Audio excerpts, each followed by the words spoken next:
Good morning. Would y'all stand with me as we begin to worship the Lord together?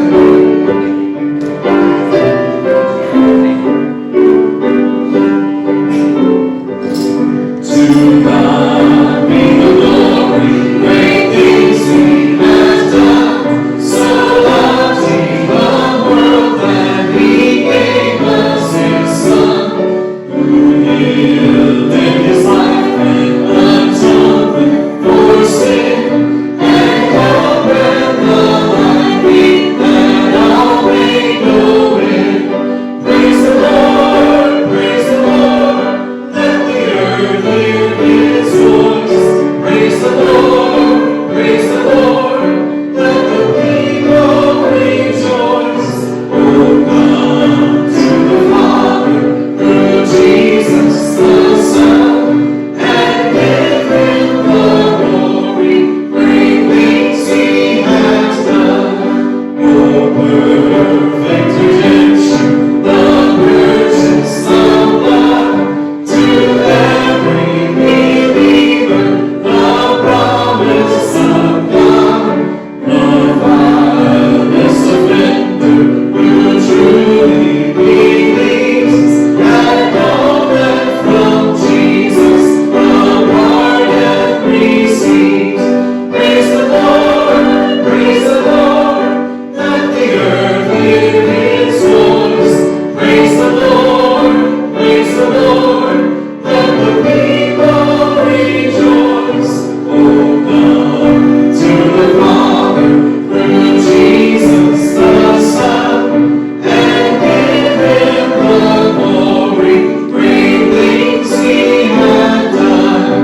Great things He has taught us. Great things He has done. And great our rejoicing through Jesus the Son.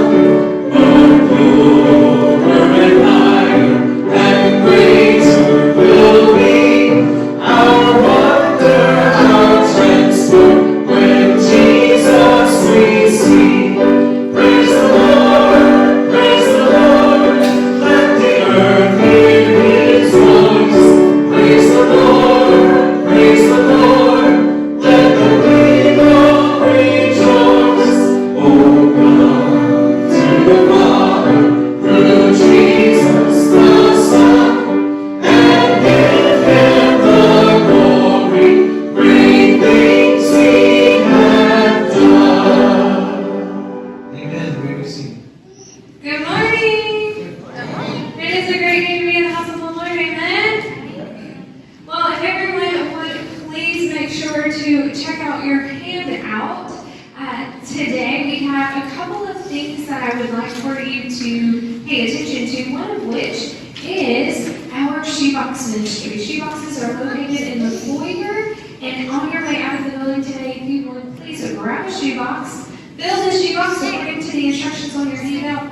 We will give you a Sunday to bring those back so that we can continue that ministry here at Central, and as we help the VMA of America continue that ministry in South America. Also, please remember all the stuff, all the social distancing stuff, all of the offering stuff. We have offering boxes located here at the front of the building as well as in the foyer, because we will not pass the offering plates at the end of the service. So please make sure that you keep that in mind as we continue in our time of worship. So as we continue, will you join me in a word of prayer? Father God, we thank you and we praise you for this day.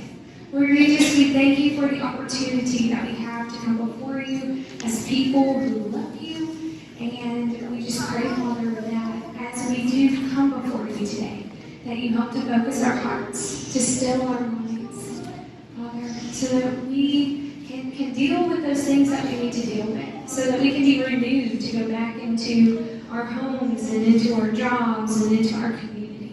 And Father, most importantly, we just pray, Lord, that we feel your presence today, we feel your peace, we feel your comfort.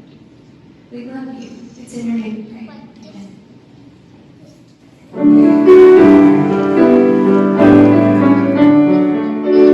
Blessed assurance, Jesus is mine. Oh, what a foretaste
we are in your Son, Jesus Christ.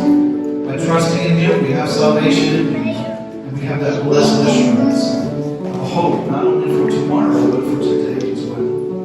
Lord, I pray that you would make this our song all day long, the song of our Savior. I pray, Lord, that you would encourage each and every one of us as we stand here today to worship you, that you would encourage our hearts and give us peace and give us courage to face each and every day. Because, Lord, you are there for us, and we love you. We honor you for that. Sing that chorus with me. This is my story. This is my song. Praising my Savior all the day long. This is my story. This is my song. Praising my Savior all the day long. Amen. Well, good morning. I'm glad that you are here. I understand that you're going to see some fewer people in our services in the next few weeks because I've been told that some people are a little bit leery about coming because we've had an uptick in cases in Arkansas. But you don't feel that way because you're here, so I'm glad to see you this morning. You know, if you had bought $100 worth of Apple stock when it first became a public company in 1980, it would be worth $96,000 today. That's a pretty good investment.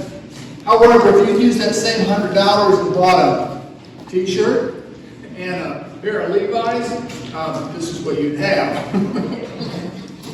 So I think the Apple stock was a pretty good investment. If I told you with absolute certainty that you can make an investment today that would yield you so much that you couldn't even count it, would you be interested? Well, Jesus offers you a trade. If you will just give him the rest of your earthly life, he will give you eternal life. This is in Matthew chapter 5, verses 1 through 12, if you'll read with me, please. And seeing the multitudes, he went up on a mountain, and when he was seated, because he's fixing to preach, when he was seated, his disciples came to him. Then he opened his mouth and taught them, saying, Blessed are the poor in spirit, for theirs is the kingdom of heaven. Blessed are those who mourn, for they shall be comforted. Blessed are the meek, for they shall inherit the earth. Blessed are those who hunger and thirst for righteousness, for they shall be filled. Blessed are the merciful, for they shall obtain mercy. Blessed are the pure in heart, for they shall see God. Blessed are the peacemakers, they shall be called the sons of God. Blessed are those who are persecuted for righteousness' sake, for theirs is the kingdom of heaven. Blessed are you when they revile and persecute you and say all kinds of evil against you falsely for my sake. Rejoice and be exceedingly glad, for great is your reward in heaven, for so they persecuted the prophets who were before you. Let's pray. Our Father, we thank you for Jesus' teaching, and we thank you that you have preserved it in the Bible so that we can look at it anytime that we want to. In fact, we thank you that in our culture, we can read it in a multitude of versions. We can listen to people that will teach us about it. Anytime we want to, we have access to your word. We thank you for that and ask that you encourage us to make use of that. Bless us today as we look at it. Give us insight. Help us be close to you. We pray in Jesus' name. Amen. Okay, today we're going to begin a series of messages on the Beatitudes. Attitudes that should be in your life. It's a little corny, but I'm a little corny too. We must, of course, start from the beginning, and that's where we're going to go. We must first learn how to get plenty out of poverty. And to do that, we have to understand two words that we saw in verse 3. Blessed are the poor in spirit, for theirs is the kingdom of heaven. Now, if you don't already know, blessed means to be happy. Happy, blessed is an inward contentment in spite of outward circumstances. You know, happiness different people define happiness different ways, but if you get on a roller coaster, oh, you're happy until you hit a certain age, in which case you're not happy anymore. If you get a candy bar, an extra candy bar, you're happy. If you get a raise, you're happy. But this is not the type of happiness that the Bible is talking about when it says blessed. It's talking about an inward contentment. You can be happy in the hospital. You can be happy on your deathbed. You can be happy in any kind of difficult circumstance because of the type of happiness that God gives you. Happiness is a product of living the kingdom life. Now, the kingdom life is a life dedicated to loving God and advancing His work. And the kingdom of heaven, well, the kingdom of heaven is God's work on this earth. So we are happy when we are part of God's work on this earth. That is, winning the lost and encouraging, helping the saints. Now, you're not happy and then poor. You're not happy and then mourn. You're not happy and then meek. You are happy, well, first, you have to be poor. Okay, now, that's a little bit different than most of us think. First you're poor and then you're happy. First you mourn and then you're happy. Then first you're meek and then you're happy. This is the opposite of the way the world thinks. The world says, happy are the proud. So stand up and be proud and you'll be happy. The world says, happy are the aggressive. Don't let people take advantage of you and then you'll be happy. But God wants you to be happy. And in that pursuit of happiness, God wants you to be poor.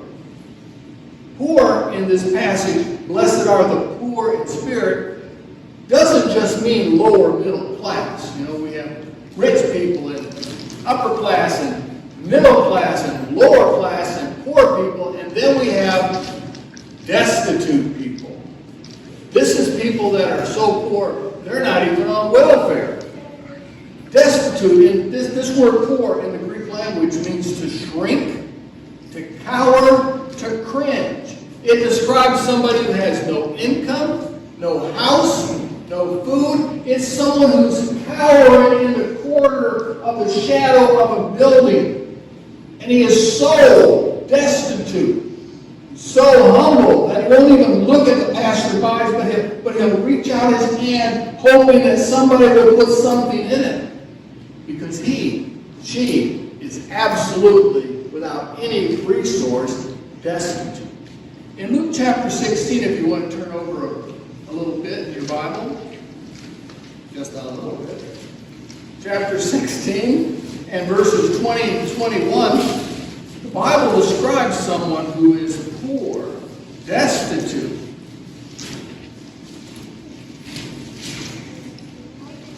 You know this passage, but I want you to look at it, think about it in this sense.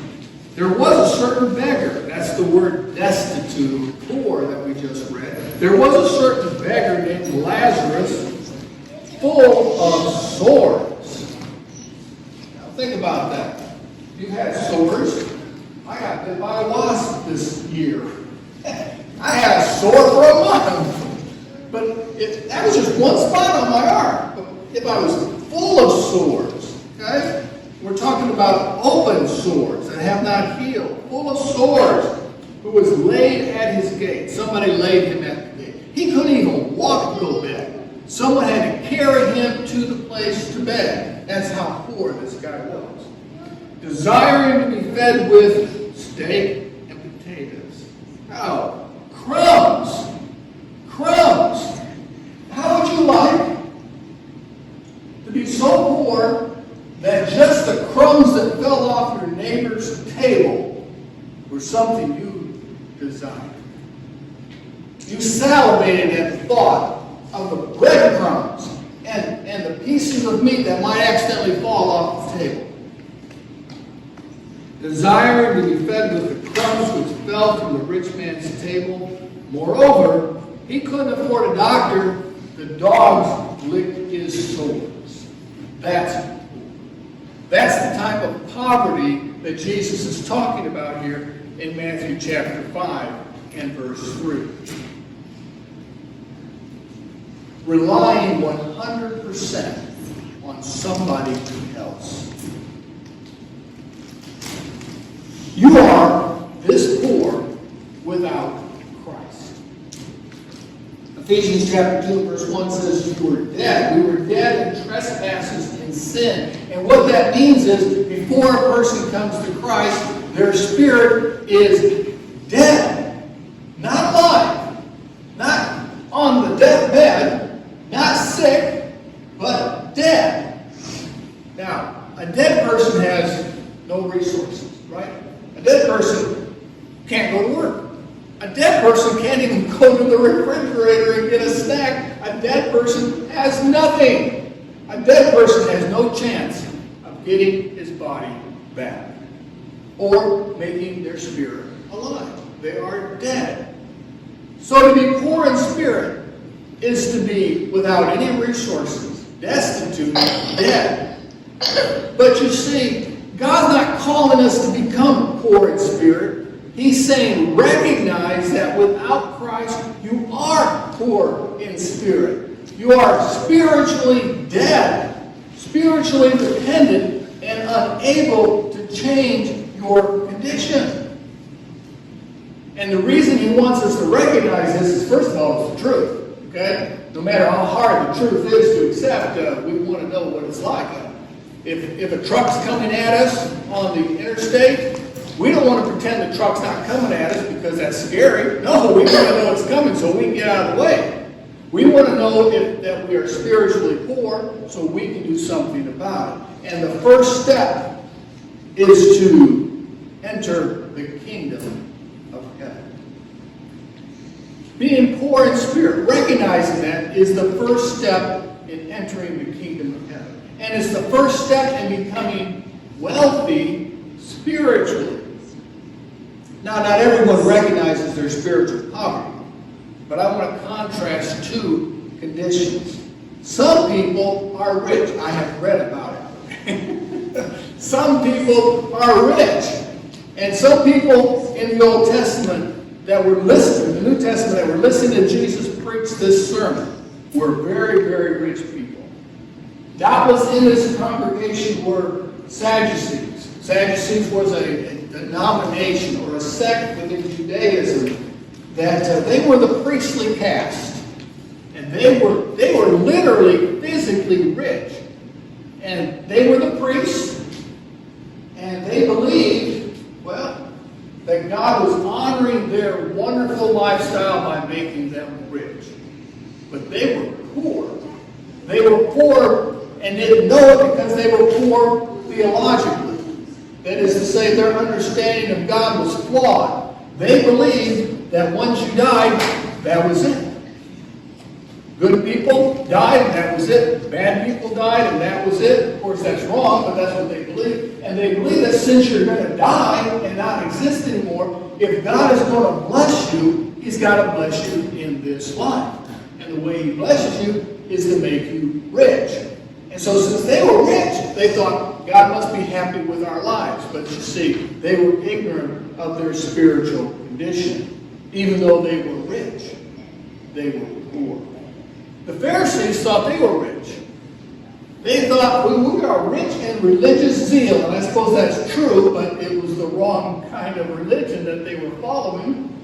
The Pharisees said that we will observe all rules correctly so that we can get to heaven. The Pharisees were the scholars. They were the ones that knew the Bible back and forth. They could answer any question that you asked right off the top of their head. And they observed the rules very carefully. In order to make sure they fasted enough, they would fast, some of them, 3 times a week. In order to make sure that they follow the tithing rule, they get in their gardens and they pull out the little teeny herbs. and they would take 10% of the herbs and they would offer that up to God. In order to make sure they observed the Sabbath, some rabbis said, the best way to observe the Sabbath, which says you should not work on the Sabbath, is to lay perfectly still for 24 hours. They thought they were spiritually rich, but they were not. And Jesus exposed their bankruptcy in Luke chapter 18. You can turn there too if you want. Luke chapter 18, we're going to read some verses.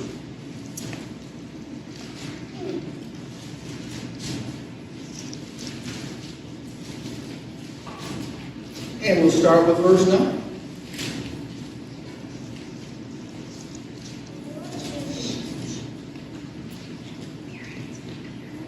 And he also spoke a parable to some who trusted in themselves that they were righteous and despised others. Two men went up to the temple to pray, one a Pharisee and the other a tax collector. The Pharisee stood and prayed thus with himself. That's funny, isn't it? Do you ever pray to yourself, thinking you pray to God? No. God, I thank you that I am not like other men, extortioners, unjust, adulterers, and even as this tax collector, I fast twice a week. I give tithes of all that I possess. Well, I guess God's going to open up a position in the Trinity for this guy. Verse 13, and the tax collector, standing afar off, would not so much as raise his eyes to heaven, but beat his breast, saying, God, be merciful to me, a sinner. I tell you, this man went down to his house, justified rather than the other. For everyone who exalts himself will be humbled, and he who humbles himself will be exalted. Many people today think that they are rich. And some people are rich, got lots of money. And some of those people assume that their wealth is a sign that God is pleased with their life, or at least is overlooking some things. But that's not necessarily true. They hope that they can pile up enough good works to buy their way to heaven. But no amount of human wealth can convince God to open those gates. Those gates will be opened by another way. And that is by putting yourself under Jesus Christ. Poverty, not wealth, is the road to heaven. Some people that were very godly were very, very poor. Isaiah is probably the greatest prophet of the Old Testament. He gets a whole book, 66 chapters that are his sermons and such. The greatest prophet of the Old Testament. But here's how he described himself. Woe is me! I am a man of unclean lips. And yet God called him to preach. Let him write a big old book. But his lips, he said, were not worthy to speak God's message. He was poor, but in recognizing his poverty, God honored him. John the Baptist was poor. He didn't have anything. But the crowds rushed to hear him. And yet he insisted, with all his popularity, he insisted, I am not worthy to untie the string from Jesus' sandal. Now, it's pretty hard to get lower than that, isn't it? Help somebody with their shoes. But John the Baptist said, I'm not worthy to do that. You think I'm a big shot? I'm not a big shot. Jesus called him the greatest man who ever lived. Well, the Beatitudes are not about money, okay? They're about spiritual conditions. To be poor in spirit, not to be poor in your bank account.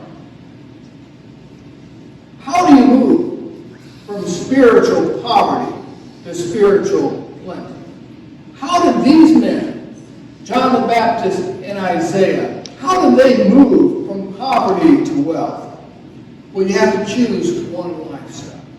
And you can't choose out of two lifestyles. You can choose a life of wealth. And a life of wealth is one that's dedicated to me. Everything is about me. Everything I do, I'm looking for the advantage that will profit me. And if you're in the way, well, you should be looking out for yourself, okay, dude? That's just the way it is. If I want to be wealthy, get as much money as possible. You know, it is not hard to be wealthy. Did you know that? Any one of you could be stinking rich if you wanted to. All you have to do is forfeit all your morality. All you have to do is say, I don't care about anybody else, and you can be rich. It's not hard to be rich. It's not hard to be powerful. Many people are dedicated to a life of power. You wonder, why do they do those kinds of things? Why do they cut me off on the interstate? Why do they get in front of me at Walmart? Why do they flip me off? They want power. People want power. And they will sell their souls to get power. But you know, with all that wealth, money, power, prestige, reputation, all that wealth, you know what happens to it when you die? It's gone. It's gone. Your wealth will be worthless in the next life if it's all about you. I mean, think about it. What value is there to a pocket full of money when the streets are paved with gold? Really? The most powerful person in the world. You know who the most powerful person in the world outside of God is? Do you know who it is? Satan. He is the most powerful person in the universe. He has hundreds, thousands of demons at his command. He can trick you in ways that you couldn't even believe he could trick. And yet the Bible says that in the end, he will be at the bottom of hell. And people in hell will be laughing at him. Power. You want power? You can have power, but you lose power. Today's power is a gift from God. He gives it to lots of sinners today, but he gives it to no sinners in the future. So you can choose wealth, but if you do, you'll lose it. Or you can choose poverty and gain wealth in heaven. Choose a life of poverty, and that begins with humility. Now, here's the catch with humility. You can't make yourself humble, because the moment you try to make yourself humble, that's when you become proud. I actually read a paper last semester from a student that said she was proud of her humility. The truth. But humility, when you try to get it, when you try to make yourself humble, you will become proud. Listen to Matthew chapter 6 and verse 16.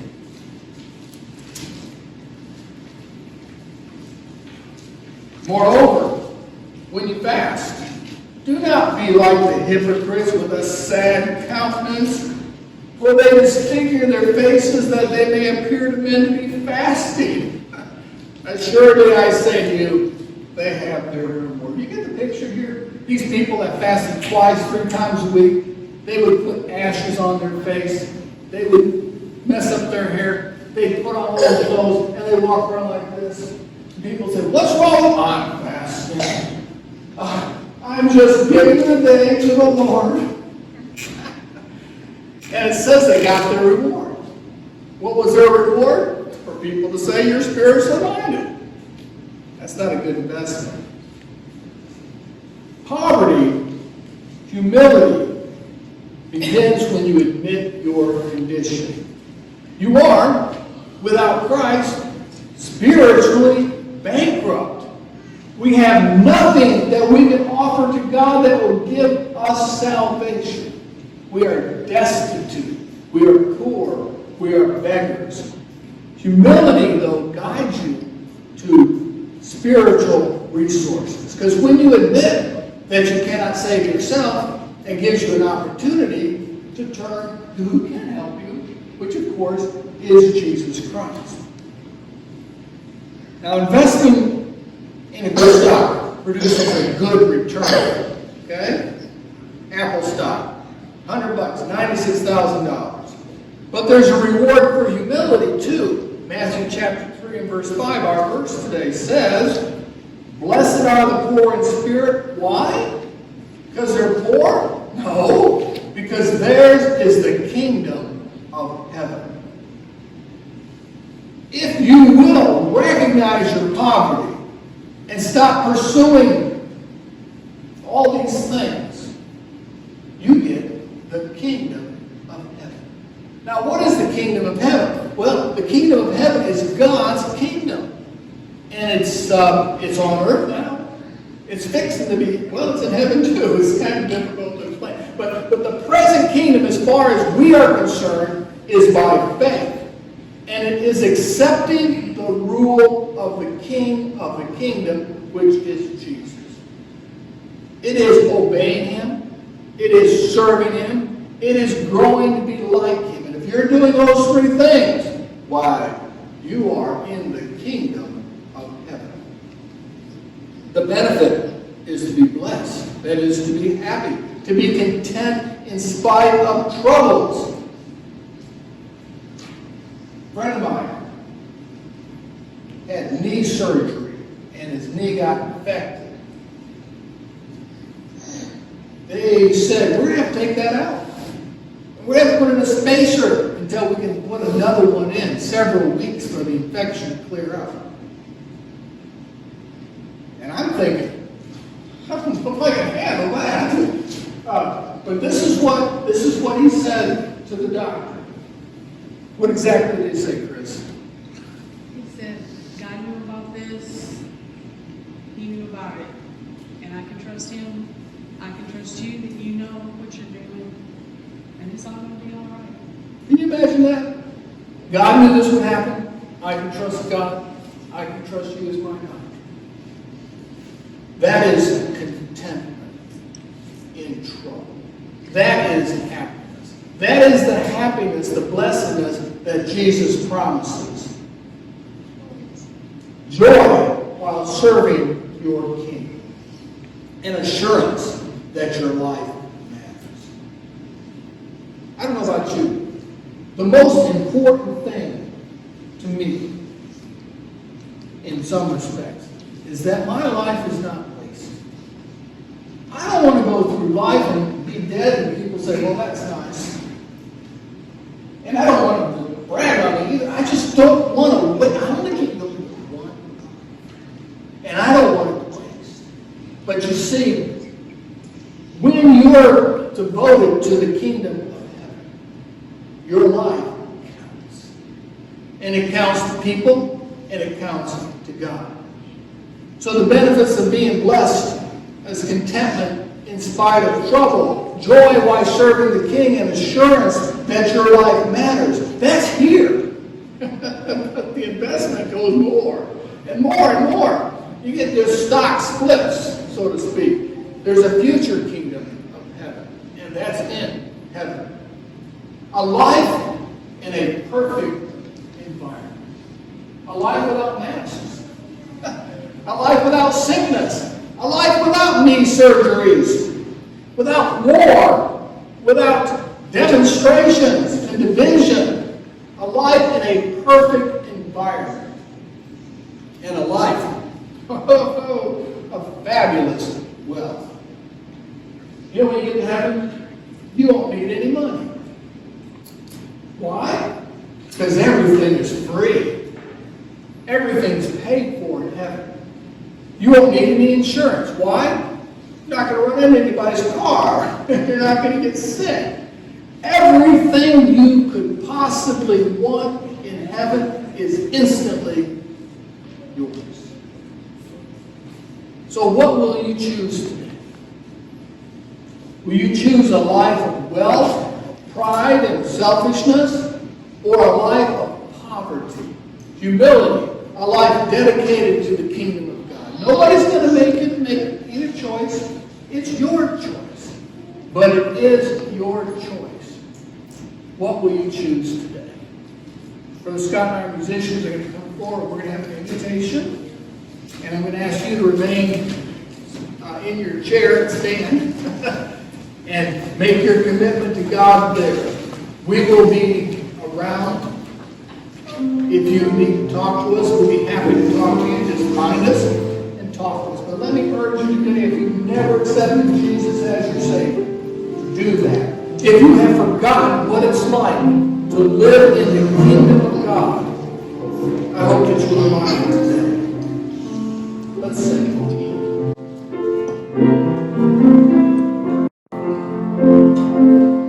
Take up my cross and follow me. I heard my Master say,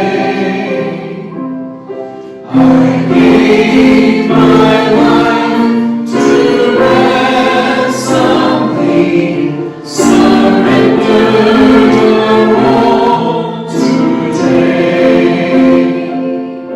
Wherever He leads, I'll go.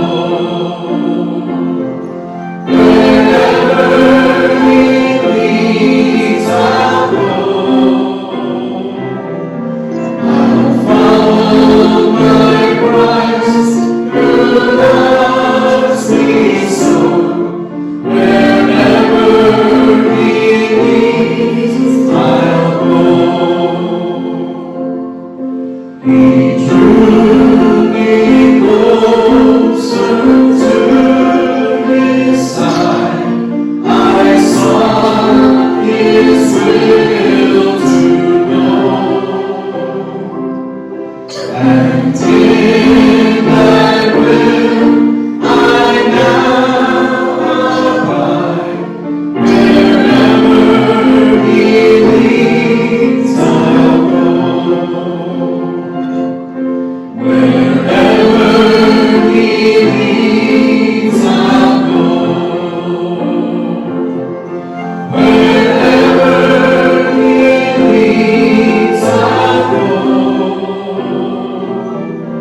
I'll follow my Christ who loves me so.